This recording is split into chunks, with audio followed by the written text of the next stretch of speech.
नमस्कार दोस्तों, स्वागत है आप सभी का आपके अपने यूट्यूब चैनल पर। इसका नाम है शुभेंदु मुखर्जी और आज हम डिस्कस करने वाले हैं सेट नंबर 13। जी हाँ, इस सीरीज का यूजीसी नेट मिशन 2020 का हम सेट नंबर 13 करने वाले हैं और ये बेसिकली ओशनोग्राफी का ही एडिशन नंबर 2 है। इससे पहले हमने ओशनोग्राफी का एडिशन 1 किया था जिसमें क्वेश्चंस हमने किए थे, आप लोगों को पसंद भी आए थे क्वेश्चंस। सो ये इसका सेट नंबर 13 है और ओशनोग्राफी का एडिशन नंबर 2 है। और कुछ दिनों से वीडियोस नहीं आ रहे थे, उसके लिए माफ़ी, क्योंकि I was not well, but now everything is fine, so we can start it now. Let's get started. तो ये सेट नंबर 13 है एज वी ऑल नो। और पुराने सेट अगर आपको देखने हैं तो आई बटन पे क्लिक कर सकते हैं और वीडियो के एंड में जाके आप देख सकते हैं, क्योंकि मैं वहाँ पे एंड स्क्रीन लगाता हूँ। आगे बढ़ने से पहले मेरे बारे में बता दूँ, मेरा नाम शुभेंदु मुखर्जी है, मैं यूजीसी नेट क्वालिफाइड हूँ, फॉर्मर ज्योग्राफी ट्रेनर था अकेडमी पर, केबीएडी पर। मोर देन 2 इयर्स का मेरा टीचिंग एक्सपीरियंस है, प्रोफेशनल वॉइस आर्टिस्ट हूँ। और अगर आप मुझे फॉलो करना चाहते हैं तो इन सारे सोशल हैंडल्स पे आप मुझे फॉलो कर सकते हैं। ऑलराइट, तो हमारा एक यूजीसी नेट का बैच चल रहा है, it's time to study if you want to study. As you all know कि भाई डेट जो है वो एक्सटेंड हो गई है और उसके बाद फिर वापस से एग्जाम होगा, या दिसंबर में या जनवरी में जब भी होगा। सो यू कैन ज्वाइन अस। और यहाँ पे हम लोग कॉम्प्रिहेंसिव कोर्स कवरेज कर रहे हैं, 10 यूनिट्स के साथ कर रहे हैं। If you want to join you can join us. Description में गूगल फॉर्म दे रखा है और वहाँ से आप जाके हमें कॉन्टैक्ट कर सकते हैं या कॉल भी कर सकते हैं आप, ठीक है। सो हमारे वीडियो के एलिमेंट्स क्या है? वीडियो के एलिमेंट्स ये रहते हैं और इस वीडियो के एंड में आपको मिलेगा क्वेश्चन ऑफ द डे। तो वीडियो पूरा एंड तक देखेंगे, क्वेश्चन ऑफ द डे आपके लिए इंपॉर्टेंट है और वो प्रीवियस ईयर क्वेश्चन से निकाला हुआ एक क्वेश्चन होता है, तो आपका PYQ जो हो रहा है वो भी साथ में चल रहा है। Alright, so let's get started. सबसे पहले हम आज जो रिडल है वो मैं यहीं दे रहा हूँ। नॉर्मली हम अपने टेलीग्राम चैनल पे पोस्ट करते हैं, पर ये जो रिडल है मैं आपको यहीं दे रहा हूँ आज, तो इसको आप ज़रूर देखें और बताएं क्या होगा, ठीक है। तो रिडल क्या है? रिडल मैं आपके लिए पढ़ देता हूँ और इसके लिए मैंने कोई टाइमर नहीं लगाया है, मैं आपको उसमें 1 मिनट दूंगा। और इंटरेस्टिंग रिडल है क्योंकि कई बार चेंजेस करने पड़ते हैं। नॉर्मली हम क्या करते हैं कि रिडल मैं अपने टेलीग्राम चैनल पे पोस्ट करता हूं और वहां से फिर आपके जो रिस्पॉन्सेस आते हैं उसको फिर हम लोग यहाँ पे बताते हैं, ठीक है। लेकिन आज मैंने कुछ अलग किया है, रिडल मैंने यहीं पे पोस्ट किया है, थोड़ा सा इसका नज़रिया अलग है। इस बार आपको कोई पिक्चर नहीं मिलेगी, आपको ही दिमाग में पिक्चर बनानी है और आपको बताना है कि भाई क्या होगा, ठीक है। तो रिडल क्या है? You started selling eastward from Florida, ठीक है। फ्लोरिडा से आपने ईस्टवर्ड सेल करना शुरू किया and now you are at exactly at the middle of the ocean, ठीक है। You turn your ship in the north east direction and started sailing straight. After some time, you see a bigger coastline on your right. Which country is that? बताइए। ये riddle exclusively मैंने ही बनाई है और ऐसी कोई मेड अप रिडल नहीं है ये, पर मुझे लगा कि आपको थोड़ा विजुअलाइज कराया जाए अपने दिमाग में, आप कितना ज़्यादा अच्छा विजुअल रिप्रेजेंटेशन कर पाते हैं चीज़ों का, वो मैं देखना चाहता हूँ। बताइए क्या होगा इसका आंसर। इसमें मैंने टाइमर नहीं दिया, लेकिन हाँ एक डिसेंट अमाउंट ऑफ टाइम आपको मिलेगा, उसके बाद फिर हम देखते हैं फिर क्या होगा इसका आंसर।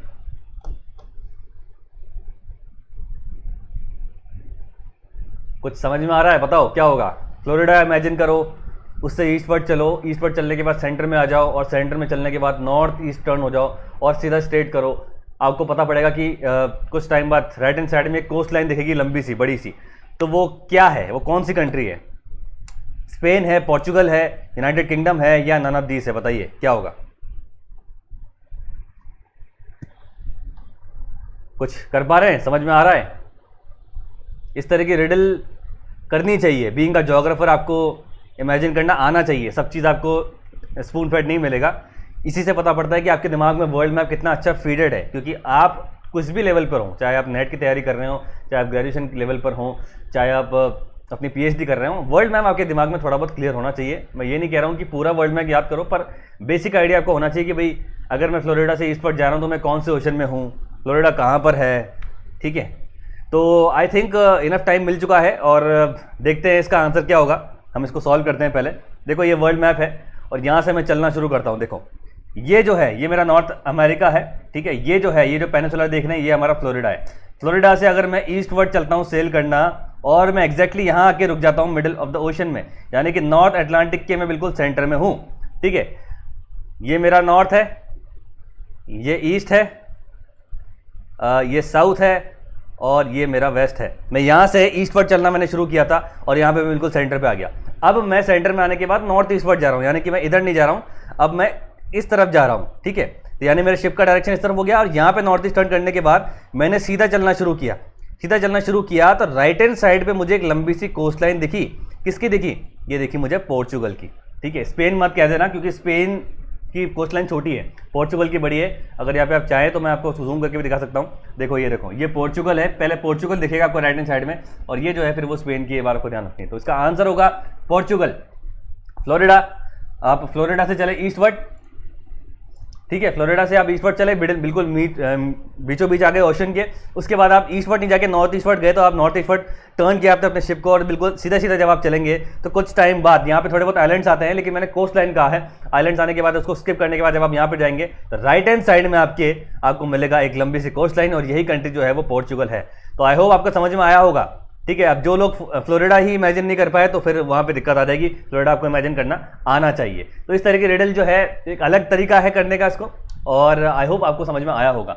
ठीक है, चलिए स्टार्ट करते हैं। अब हम स्टार्ट करने वाले हैं हमारा 10 MCQs जो हम करते हैं, और इसके अंदर हम बेसिकली क्या करेंगे, 10 MCQs करेंगे। उसका एक्सप्लेनेशन दूंगा मैं, फॉर्मेट वही रहेगा, क्वेश्चन आएगा, क्वेश्चन पढ़ दूंगा मैं, 20 सेकंड के अंदर आपको उसका जवाब देना है, और उसके बाद आपको उसका एक्सप्लेनेशन मिलेगा। चलिए स्टार्ट करते हैं। All the very best. Question number 1, which force is responsible for the generation of tide on the earth surface opposite to the moon? बताइए क्या होगा, कमेंट कीजिए फटाफट से, ABCD।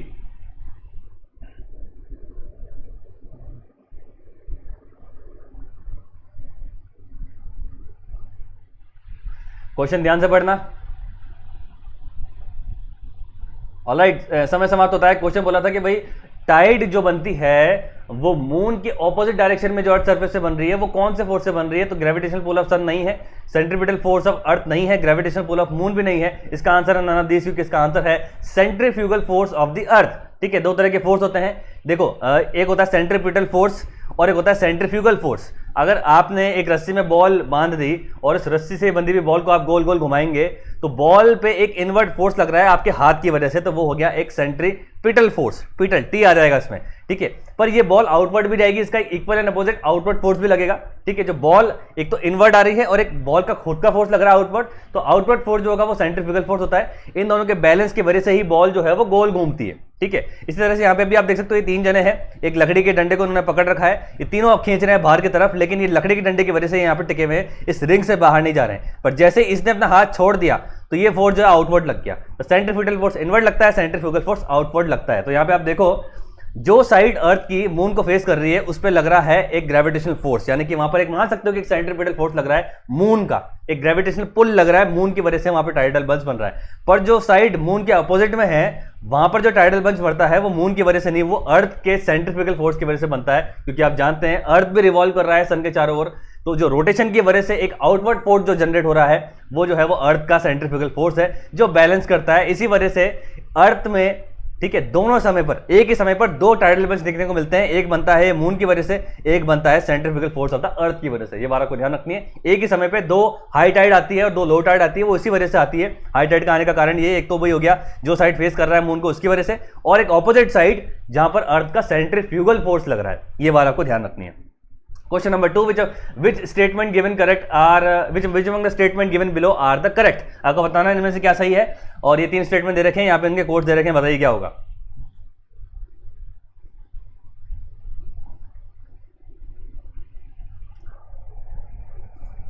बताइए क्या होगा।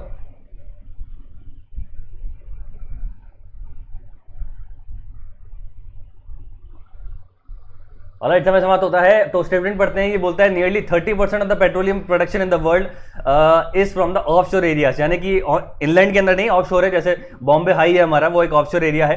ठीक है, कोस्ट से थोड़ा बाहर है। ठीक है, तो ये बात तो सही है, ये बात तो सही है, 70% जो होता है वो इनलैंड से आता है पेट्रोलियम प्रोडक्शन, लेकिन 30% आपको ऑफ शोर से मिलता है। दूसरा कह रहा है कि exclusive economic zone in the ocean extend up to 100 nautical miles from the coast. ठीक है, ये गलत है।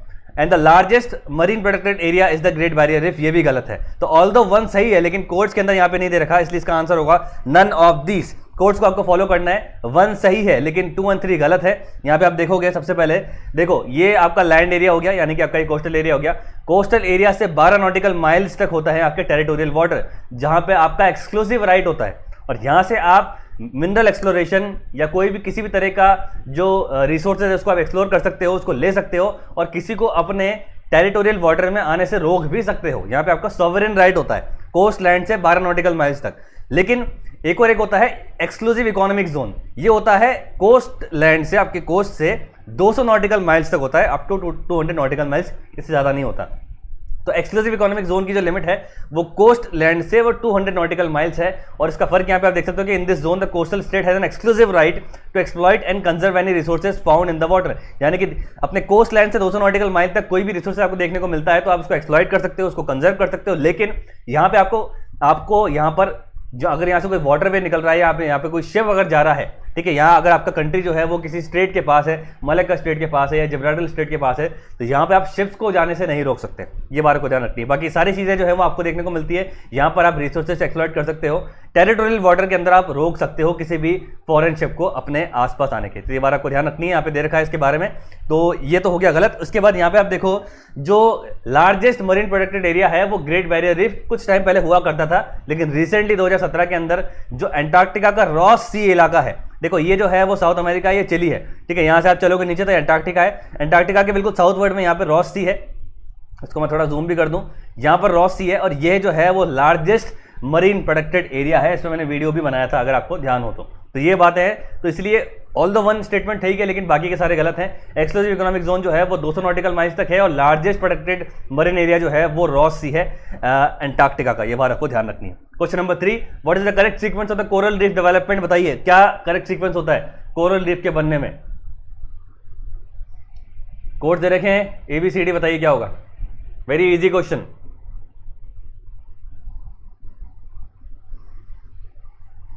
कमेंट कीजिए फटाफट से।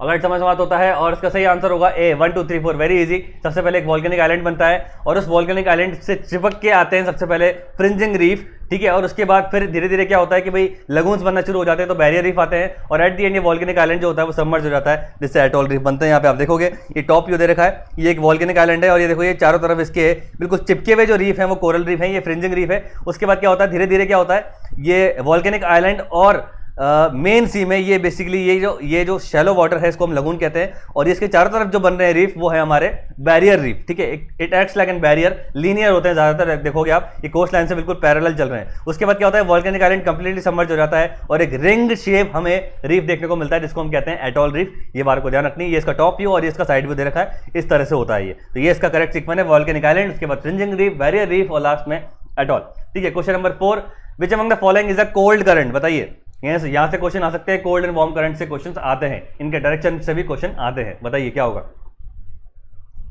Which among the following is a cold current, comment कीजिए फटाफट से।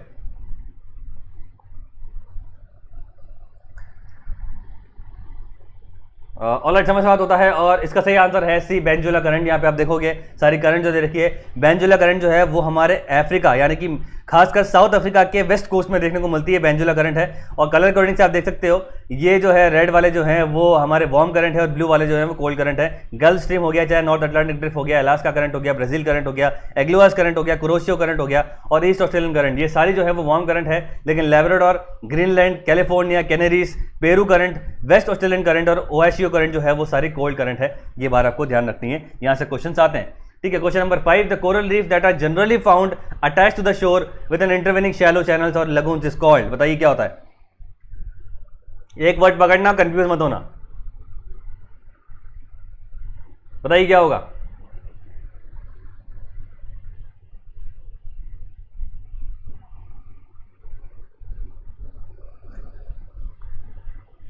कमेंट कीजिए फटाफट से। ऑलराइट, समझ में होता है, इसका सही आंसर है बिल्कुल fringing reef. Coral reef attached, यहाँ पे लिखा हुआ है टू द शोर, जहां पर भी अटैच्ड आ गया वहां पर कुछ नहीं होगा, सिर्फ और सिर्फ फ्रिंजिंग रीफ होगा। ये मैंने आपको कई बार बता दिया, इसका आंसर है फ्रिंजिंग रीफ, ठीक है। Question number 6, what is the direction of gulf stream and Californian current, बताइए क्या होगा। ABCD ऑप्शन दे रखे हैं आपको, रेस्पेक्टिवली समझ जाना भाई, ये जो है वो गल्फ स्ट्रीम के लिए है और ये वाला जो है वो कैलिफोर्नियन करंट के लिए है, बताइए क्या होगा। ABCD अभी थोड़ा सा मैंने आपको मैप बता ही दिया है, थोड़ा थोड़ा आपको आइडिया हो जाएगा, वैसे भी डायरेक्शन पूछा गया है, बताइए क्या होगा।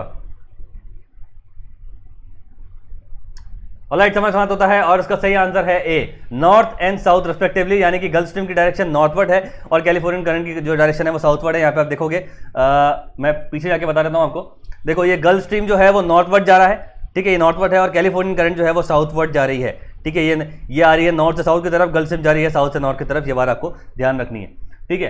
Question number 7, the average depth of the equatorial current is, बताइए क्या होगा? Average depth of counter equatorial current, equatorial counter current जो होती है उसकी एवरेज डेप्थ क्या होती है?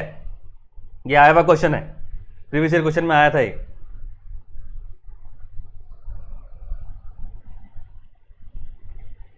बताइए क्या होगा? अलर्ट समझ होता है और इसका सही आंसर है बी। दो काउंटर इक्वेटोरियल करंट जो है वो बेसिकली वेस्ट टू ईस्ट चलती है और इसकी जो डेप्थ है वो 100 से 150 मीटर होती है। यहाँ पे आप देखोगे, यहाँ पे से बता देता हूँ। देखो ये जो इक्वेटोरियल करंट है, देखो ये जो इक्वेटोरियल करंट है ये चल रही है north equatorial current, south equatorial current जो चलती है ईस्ट से वेस्ट की तरफ, लेकिन इसी के एक काउंटर में चलती है वेस्ट टू ईस्ट, इसको कहते हैं इक्वेटोरियल काउंटर करंट। ये देखो इस तरह से वेस्ट से ईस्ट की तरफ जा रही है, इस तरफ जा रही है, इसकी डेप्थ जो है वो 100 से 150 मीटर है। ये बात आपको ध्यान रखनी है। Question number 8, the sea attained its present level during which geological period? बताइए क्या होगा? The sea attained its present level, जो आज का हमें लेवल देखने को मिलता है वो कौन से जियोलॉजिकल पीरियड में हमें मिला है, जो अभी हमारे पास जो रिटेन्ड है जो सी लेवल है?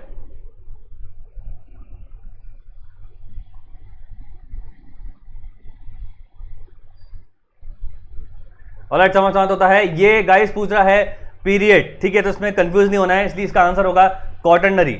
बेसिकली सी लेवल जो है वो ड्रॉप हुआ था 130 मीटर तक, ठीक है, लास्ट आइस एज के अंदर। उसके बाद आइस एज जब खत्म हुआ, ये जो सी लेवल है वो वापस से राइजन होना शुरू हो गया और जो हमें आज का सी लेवल मिलता है। लेकिन ये पीरियड पूछ रहा है, ठीक है। काफी लोग इसको होलोसीन मान लेंगे, होलोसीन एपोक मान लेंगे, क्योंकि क्वेश्चन आया हुआ है। इसको थोड़ा सा मैंने ट्विस्ट कर दिया क्वेश्चन को और मैंने आपसे पीरियड पूछ लिया है। क्वेश्चन था बेसिकली एग्जाम के अंदर, ये एपोक से पूछा गया था कि भाई रिसेंटली कौन से एपोक में हमें रिटेन हुआ है हमारा सी लेवल। तो रिसेंट जो एपोक है वो हमारा होलोसीन एपोक है, लेकिन पीरियड जो है वो क्वार्टरनरी है। ये बात आपको ध्यान रखनी है। ये जियोलॉजिकल टाइम स्केल है, इस पर मैंने कई बार जो है वो लेक्चर बना दिए हैं और मैं सोच रहा हूँ कि इस पर आपको एक पूरी एमसीक्यू सीरीज दे दूँ, ताकि आपको जो डाउट है इसके अंदर, जब आपको समझ में नहीं आता वो आपका क्लियर हो जाए डाउट, ठीक है। तो सबसे रीसेंट जो होता है वो हम नीचे से ऊपर की तरफ चलते हैं। रीसेंट एरा जो है वो सीनोजोइक एरा है और रीसेंट पीरियड जो है वो क्वार्टरनरी पीरियड है। रीसेंट एपोक जो है वो होलोसीन एपोक है। ये बात आपको ध्यान रखनी है, ठीक है। Question number 9, which among the following is the main chemical composition of coral reef? बताइए क्या होगा? कोरल रीफ का मेन केमिकल कॉम्पोजिशन क्या होता है? वेरी इजी क्वेश्चन, बताइए क्या होगा?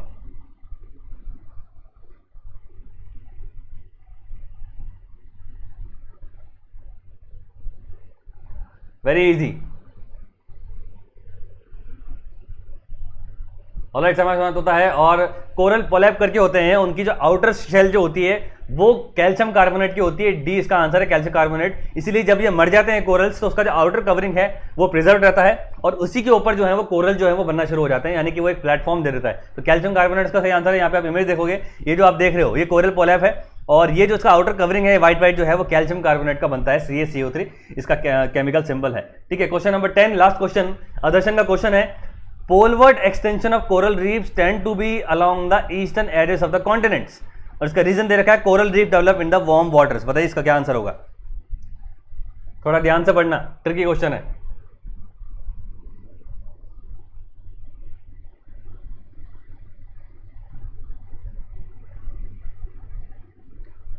बताइए क्या होगा? ABCD कमेंट कीजिए फटाफट से। ऑलराइट, समय समाप्त होता है और इसका सही आंसर होगा डी, ए इज फॉल्स। जी हाँ, A is false, R is true. क्यों आपको बताता हूं। यहां पर देखो, ये बोल रहा है कि poleward extension of the coral reef tend to be along the eastern edges of the continents. ये गलत है। जैसे जैसे आप इक्वेटर से पोलवर्ड जाओगे तो आपको पानी जो है, गर्म पानी, आपको वेस्टर्न एजेस पे देखने को मिलेगा, कारण उसका जो है वो कोल्ड एंड वार्म करंट है। नॉर्मली जो कोरल रीफ है वो आपको 30 डिग्री 0 से 30 डिग्री नॉर्थ एंड साउथ देखने को मिलता है, यानी कि इक्वेटर से 30 डिग्री और 30 डिग्री नॉर्थ एंड साउथ देखने को मिलता है। यहाँ पे आप देखो कोल्ड करंट, देखो ये हमारा इक्वेटोरियल एरिया है। इक्वेटोरियल एरिया पे आपको कॉन्टिनेंट्स के जो ईस्टर्न मार्जिन है यहाँ पे आपको वार्म करंट देखने को मिलेगी, इसलिए सारे कोरल रीफ यहाँ पे होते हैं। पर अगर आप थोड़ा सा ऊपर जाओगे तो फिर आप अगर टेम्परेट रीजन पे आते हो या थोड़ा सा 30 डिग्री के आसपास आते हो तो वहां पर आपको गर्म पानी कॉन्टिनेंट के वेस्टर्न मार्जिन पे देखने को मिलता है। देखो ये यूरोप का वेस्टर्न मार्जिन है, ये जो अमेरिका है उसका वेस्टर्न मार्जिन है, अलास्का, यहाँ पे गर्म पानी है। और जस्ट अपोजिट हो जाता है इसका यहाँ पर, इस लैटिट्यूड के अंदर जहां पर वेस्टर्न मार्जिन के अंदर आपको गर्म पानी देखने को मिल रहा है, ईस्टर्न मार्जिन पे आपको ठंडा पानी देखने को मिलता है। लेब्राडोर करंट यहाँ पे देखने को मिलती है या ओएससीओ करंट आपको देखने को मिलती है। यानी कि अगर पोलवर्ड एक्सटेंशन कोरल का होगा ठीक है, तो वो western margin of the continents पे होगा, ईस्टर्न मार्जिन पे नहीं होगा। कारण उसका ये है, अगर आप इक्वेटर से पोलवर्ड चलते हो तो कॉन्टिनेंट्स के वेस्टर्न मार्जिन पे पानी गर्म मिलता है, और जब आप इक्वेटोरियल रीजन पे आते हो तो कॉन्टिनेंट्स के ईस्टर्न मार्जिन पे आपको गर्म पानी देखने को मिलता है। ये बात को ध्यान रखते हैं। इसीलिए देखो ओशन करंट्स का कितना जबरदस्त रोल है इसके अंदर। ओशन करंट जो है वो टेम्परेट एरिया के अंदर, यानी कि 30 से अगर आप ऊपर जा रहे हो तो कॉन्टिनेंट्स के वेस्टर्न मार्जिन पे गर्म पानी लेके आती है। अलास्का करंट हो गई यहाँ पर, ठीक है, चाहे नॉर्थ अटलांटिक ड्रिफ्ट हो गई, और इसी लैटिट्यूड्स पे ईस्टर्न मार्जिन पे ठंडा पानी होता है, लेकिन यहाँ पे जस्ट रिवर्स होता है। इक्वेटोरियल एरिया के अंदर आप देखोगे कॉन्टिनेंट्स के ईस्टर्न मार्जिन पे गर्म पानी होता है, वेस्टर्न मार्जिन पे ठंडा पानी होता है। देखो ये साउथ अमेरिका के ईस्टर्न मार्जिन पे ब्राजीलियन करंट है, ये नॉर्थ अमेरिका के ईस्टर्न मार्जिन पे गल्फ स्ट्रीम है, लेकिन वेस्टर्न पे ये ठंडी कैलिफोर्नियन करंट है, यहाँ पे पेरिवियन करंट है। अफ्रीका का देख सकते हो आप, यहाँ पे एग्लियोस करंट है, वेस्ट पे जो है वो वेंजुला करंट है। इस तरह से जो है ये रिलेशन होता है, ये बात आपको ध्यान रखते हैं। ये आप मैप भी देख सकते हैं। देखो नॉर्मली इक्वेटोरियल रीजन पे आप देखोगे कोरल जो है सारे वो ईस्टर्न मार्जिन पे हैं, पर थोड़ा थोड़ा अगर आप ऊपर चलोगे तो देखो यहाँ पे वेस्टर्न मार्जिन पे देखने को मिल रहा है, या यहाँ पे देखो वेस्टर्न मार्जिन पे हमें कोरल देखने को मिल रहे हैं, ईस्टर्न मार्जिन पे देखने को नहीं मिलते हैं। तो ये बात आपको ध्यान रखते हैं। तो ये हमने कर लिया 10 क्वेश्चन गाइस, और अब हम बात करते हैं क्वेश्चन ऑफ द डे के बारे में। और क्वेश्चन ऑफ द डे जो है आपका ये कहता है कि भाई which among the following era when the sea level around the world was much as 130 metre below the lower today, यानी कि जो कौन से एरा के अंदर जो सी लेवल है वो 130 मीटर नीचे चला गया था। आपको बताना है, 4 ऑप्शन दे रखे हैं ABCD, और इसका आंसर आप देंगे कमेंट बॉक्स के अंदर। लाइव चैट में कोई जवाब नहीं देगा, ये आपका क्वेश्चन ऑफ द डे हो गया। और ये हमारा टेलीग्राम चैनल है, इसको जरूर ज्वाइन करें गाइस, इसमें आपको पीडीएफ मिलती है। आई होप आपको सारे सेट्स की पीडीएफ मिल रहे होंगे और आप उसको डाउनलोड कर रहे होंगे, इसको आप सेव कर रहे होंगे विद एक्सप्लेनेशन। इसका नाम है शुभेंदु नेट ज्योग्राफी, इसको ज्वाइन कर सकते हैं। और अगर आप रिडल करना चाहते हैं तो इस चैनल पर हमारा ग्रुप है SM नेट ग्रुप, इस पर मुझे आप मैसेज करेंगे इस पर ज्वाइन करने के बाद, और फिर आप हमारे रिडल वाले ग्रुप में भी ऐड हो जाएंगे, जहाँ पे आप रिडल दे सकते हैं और फीचर भी हो सकते हैं वीडियो के अंदर। अपना नाम जो है यहाँ पे मैं आपका नाम लूंगा। तो इस वीडियो में इतना ही, और हमारा यूजीसी नेट का बैच चल रहा है, ज्वाइन कर सकते हैं, कर लीजिए। और एग्जाम तो कभी भी होगा, सितंबर वाला हो चाहे दिसंबर वाला हो। अगर आपको कॉम्प्रिहेंसिव कवरेज चाहिए तो आप उसको जरूर ज्वाइन करें। कोई लाइव क्लास नहीं है, रोज के वीडियोस मिलेंगे, उसको आपको देखना है, साथ में पीडीएफ मटेरियल मिलेगा, और वीक में आपका होगा एक मॉक टेस्ट जो आपका जो है एवेल्यूएशन करेगा। और कोई हाई स्पीड इंटरनेट नहीं चाहिए, कोई डेटा बचाने की जरूरत नहीं है, मेरे टाइम पे पढ़ने की जरूरत नहीं है। जब भी आप फ्री हो, जब भी आपको सहूलियत मिलती है, आपको पढ़ सकते हैं उस वीडियो को, और इस पूरे लेक्चर को, और इस बैच का फायदा उठा सकते हैं। इस नंबर पर कॉल कर सकते हैं, डिस्क्रिप्शन पे दे रखा है गूगल फॉर्म, और डेमो लेक्चर भी दे रखा है, क्लिक करें, गूगल ड्राइव पे चलेगा और आपको पता पड़ेगा कि भाई ये बैचेस कैसे चल रहे हैं, क्लासेस कैसे चल रही है। Very simple, very sorted, nothing complicated as other platforms. बिल्कुल मैंने सिंपल सॉर्टेड रखा है। पेमेंट के अंदर मैंने रखी है इंस्टॉलमेंट फैसिलिटी, इसको आप लाभ उठा सकते हैं। डेमो लेक्चर जरूर देखें, आपका एक टॉपिक फ्री में कवर हो रहा है, और अगर आपका मन बनता है तो आप हमसे जुड़ सकते हैं। तो इस वीडियो में इतना है दोस्तों, थैंक यू सो मच। इस वीडियो को लाइक करेंगे, चैनल सब्सक्राइब करेंगे, बेल आइकन दबा के रखेंगे, और मिलते हैं नेक्स्ट वन। डिस्क्रिप्शन में दे रखा गूगल फॉर्म और एक डेमो लेक्चर, उसको जरूर देखें, फ्री में आपका एक लेक्चर कंप्लीट हो रहा है। इस वीडियो में इतना ही, थैंक यू सो मच, मिलते हैं नेक्स्ट वन।